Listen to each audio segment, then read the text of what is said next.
Blackwood Manor, a name whispered in fear, etched in memories like a scar.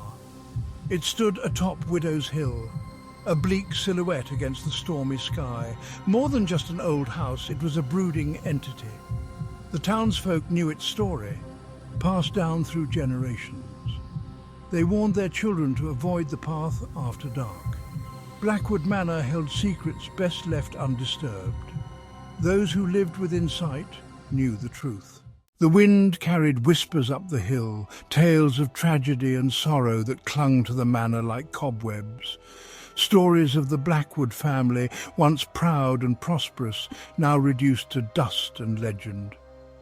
Each whisper was a thread in the tapestry of the manor's grim history. A house consumed by its own darkness. A place where evil had taken root and flourished.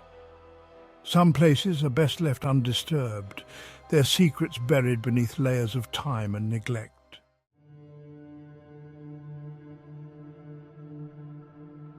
Old Mrs. Clementine, her eyes clouded with age but sharp with memory, had seen it all.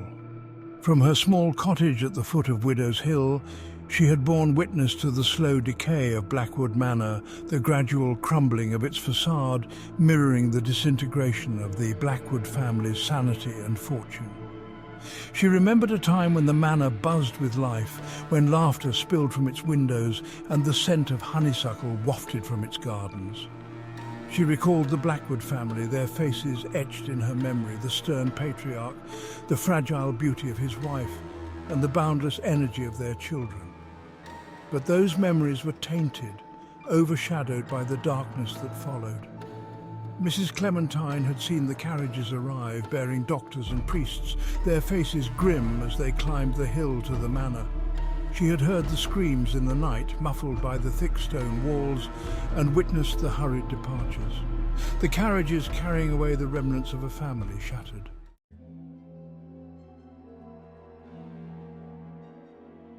The years passed, turning into decades, and Blackwood Manor stood silent, a testament to the fleeting nature of life and the enduring power of darkness. Its windows, once bright with life, were now empty sockets, staring out at the town below like the eyes of a predator. Nature had begun to reclaim what man had abandoned. Vines snaked up the walls, their tendrils prying at the mortar, eager to consume the decaying structure. The once pristine gardens had transformed into a tangle of thorns and weeds, a testament to the untamed power of neglect. Blackwood Manor was more than just a decaying mansion. It was a symbol of forgotten sins, a vessel for the echoes of tragedy. It was a place where the veil between the living and the dead felt thin, where the whispers of the past mingled with the silence of the present, creating a symphony of unease that resonated deep within the soul. And it was waiting patiently for its next victim. The history of Blackwood Manor was intertwined with the Blackwood family, steeped in opulence and tragedy. Generations of Blackwoods walked the manor's halls, their lives woven into the house. Jasper Blackwood, the founder, was a man of ruthless ambition. He amassed his fortune through shrewd, sometimes questionable business deals. Blackwood Manor, atop Widow's Hill, symbolized his wealth and power.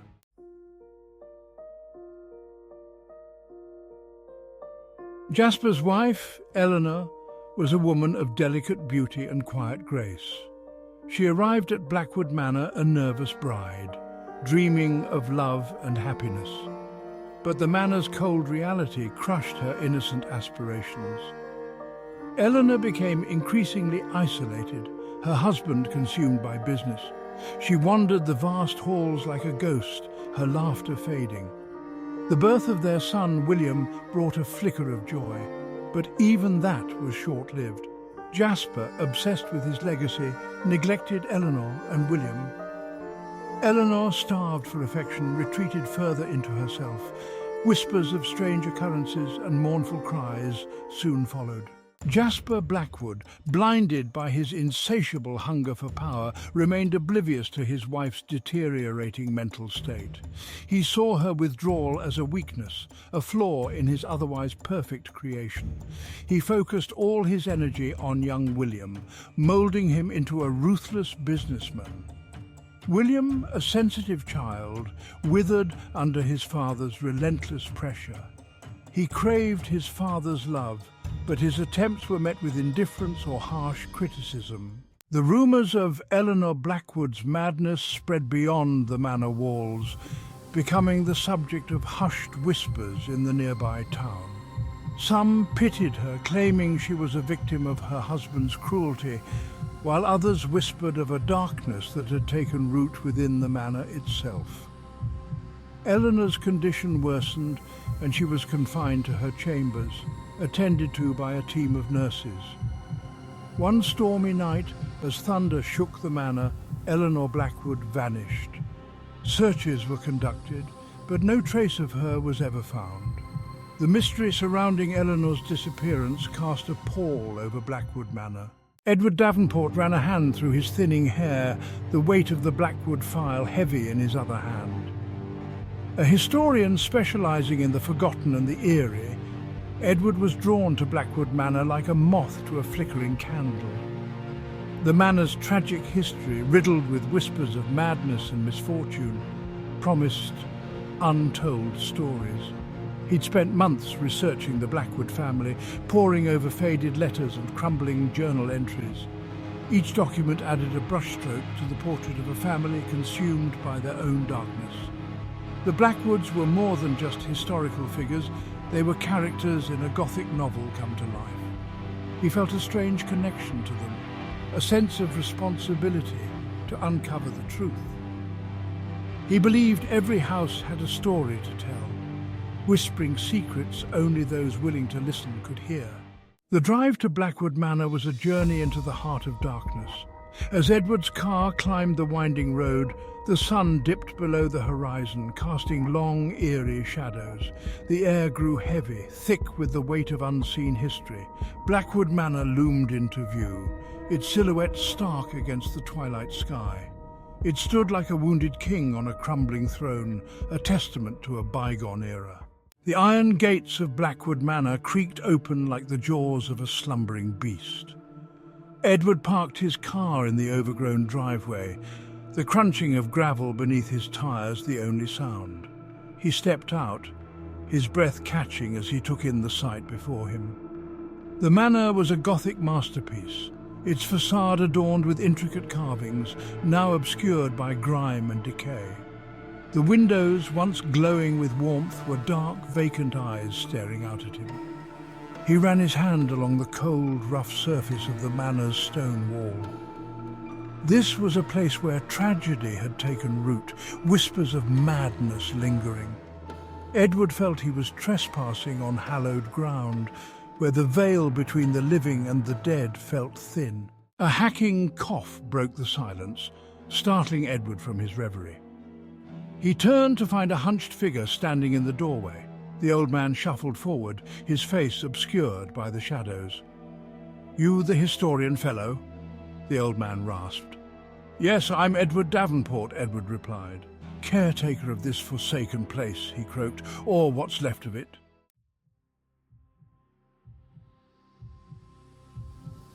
Old Man Hemlock led Edward inside, his lantern casting flickering shadows. The air was stale and heavy, thick with the scent of decay. Cobwebs clung to every corner, and dust covered every surface. The foyer was grand, its high ceiling lost in the gloom. A chandelier hung precariously, its crystals dull and lifeless. "Electricity ain't graced this place in decades," Hemlock rasped. They preferred the company of shadows. Hemlock led Edward through a labyrinth of hallways, each room colder than the last. The chill seeped into Edward's bones, reminding him he was an intruder. He paused, drawn to a cobweb-draped portrait of a young woman. Her expression was a mixture of melancholy and resignation.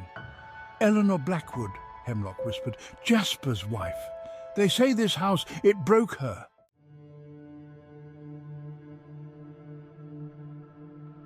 Hemlock shuffled closer, his gaze fixed on the portrait. "Vanished, she did," he rasped. "One stormy night just like this one. Some say she wandered off, lost in her madness. Others say this house swallowed her whole." Edward felt a shiver run down his spine, and he couldn't help but notice that the portrait of Eleanor Blackwood seemed to follow his every move, her eyes boring into him with an intensity that was both unsettling and mesmerizing. "They say her spirit still walks these halls," Hemlock continued, his voice a low growl that sent a tremor through Edward's chest, "searching for something she lost, or perhaps seeking revenge for what was taken from her." Edward tore his gaze from the portrait, his heart pounding in his chest. He wasn't sure what disturbed him more, the old man's words or the feeling that he was being watched, scrutinized by the eyes of a woman long dead. They continued down the hallway, their footsteps echoing in the oppressive silence. Edward felt a cold draught and heard a faint whisper, like the rustle of silk. "What was that?" Edward asked, his voice tight with apprehension. Hemlock stopped, listening. "The house, it breathes," Hemlock rasped. "It remembers." Edward felt a chill run down his spine, a primal fear that told him he was treading on dangerous ground. Edward's room was a cavernous chamber, its high ceiling lost in shadows. The four-poster bed, draped in heavy velvet curtains, exuded an aura of cold and lifelessness. He paced the room, his footsteps echoing in the oppressive silence.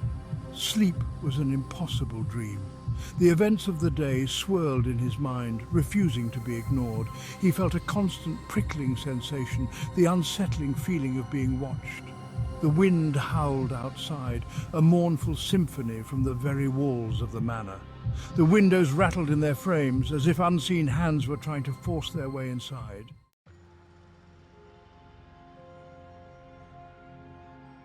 A sound, soft at first, then gradually increasing in volume, drew Edward from his restless thoughts. It was a melody, mournful and haunting, played on a piano. He crept towards the sound, drawn by an invisible force he couldn't resist. The door creaked open as if inviting him in, and in the center of the room, bathed in an ethereal glow, stood a grand piano.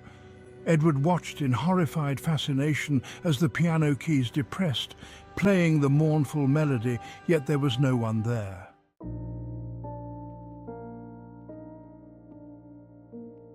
The music ceased abruptly, leaving a deafening silence. Edward stood frozen, his heart pounding. He took a hesitant step towards the piano. A book rested on the music stand. It was a diary, its leather cover cracked and faded. He lifted the diary, brushing away the dust. The name Eleanor Blackwood was inscribed on the first page. Edward's heart skipped a beat. This was the diary of the woman whose portrait he had seen earlier.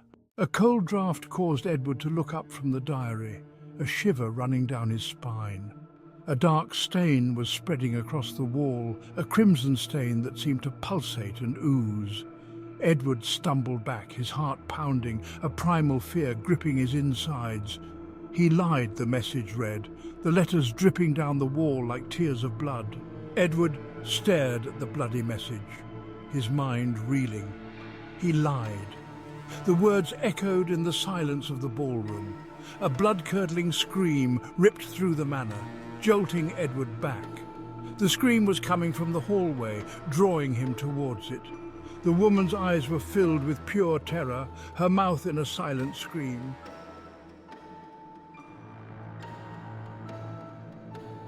Edward backed away from the horrifying spectacle, his breath catching in his throat. The temperature plummeted, turning the air thick and icy. The hairs on the back of his neck stood on end, every instinct screaming at him to flee. He spun around, desperate to escape the nightmare unfolding before him, only to find the hallway had vanished. He was trapped within the ballroom. The door that had moments ago stood ajar now sealed shut, as if an unseen hand had slammed it closed. Panic surged through Edward, tightening its icy grip around his chest. He rattled the doorknob, but it wouldn't budge. The door was locked, bolted from the outside. He threw his weight against the heavy wood, but it was no use. He was trapped.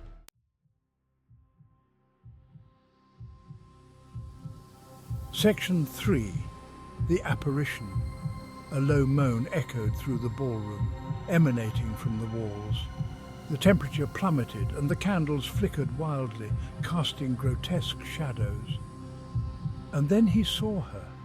A shimmering figure materialized, rising from the floor. It was Eleanor Blackwood, her spectral form in a tattered white gown, her face pale and translucent, with hollow eyes burning with an eerie light. She floated towards Edward, her moans growing louder. Edward stumbled back, his heart pounding. Terror froze him in place, his limbs heavy and unresponsive. He watched, helpless, as the apparition glided towards him. The spectral figure of Eleanor Blackwood stopped inches from Edward, her ethereal form shimmering in the flickering candlelight. Her ghostly hand passed through his arm, sending a wave of icy cold through his body. Her eyes, filled with unspeakable sadness, locked onto his. "He took him," she whispered, her voice a chilling lament. "He took my William, and now he suffers as I suffer." Edward felt a surge of sympathy for the spectral figure before him. Eleanor Blackwood wasn't seeking revenge, she was seeking justice for her son. Eleanor's ghostly touch seared a path into Edward's being, a map drawn in ice and sorrow. He understood she wanted him to follow. Mustering courage, Edward followed. He felt a bone-jarring shift, a secret chamber hidden within the manor. The chamber was small, lit by a flickering oil lamp casting shadows. Eleanor pointed to a small wooden chest beneath rotting drapes. Edward approached the chest, his heart pounding. He knew it held the key to the mystery haunting Blackwood Manor. He knelt, lifting the heavy lid. The hinges groaned, breaking the silence. Inside lay a child's skull, its empty socket staring up at Edward. A wave of nausea washed over him. This was William, Eleanor's son. But why? What had driven Jasper Blackwood to such lengths?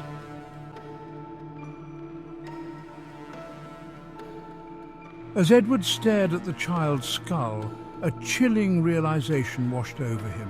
He had sought answers within the walls of Blackwood Manor, but found something far more disturbing, a truth so monstrous it defied comprehension.